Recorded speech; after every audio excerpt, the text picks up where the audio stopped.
Magandang araw mga kabida. Ito yung ganap nung linggo nung pumunta tayo sa bar.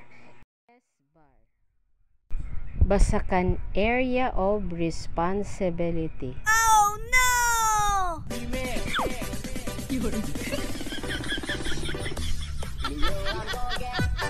Napakainit guys kasi mga 11 na yan kami umikot ng Basakan. O diba, ang tali-talino kung kailan katirika ng araw saka naman umikot sa Basakan. Hello mga kabida.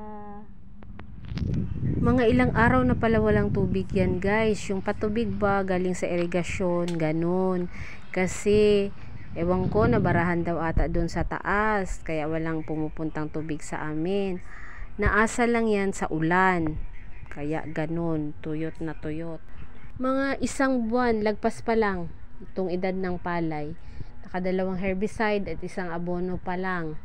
Talo talaga itong mga farmers ba kasi ang mahal ng inputs, tapos pagdating sa anihan, nasa 14 pesos lang ang presyo ng palay ngayon dito sa amin. Huy, paano tayo makakabawi niyan sa gastos? Sa mangga kasi napakainit. Hello guys,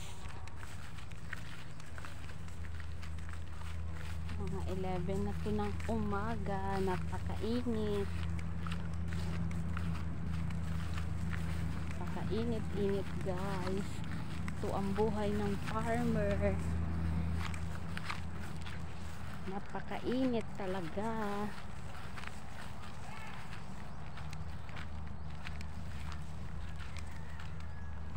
Hindi talaga tayo makakabawi nito sa utang. Kawawa naman ang mga farmers na babaon sa utang. Pero laban pa rin. Wala tayong magagawa. Ganyan talaga ang buhay.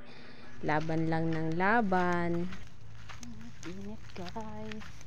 Grabe ang init talaga. Yun pala mga kasama ko na umikot sa Basakan. Busy sa chikahan. Pahinga muna tayo dito sa payag guys. Thank you for watching.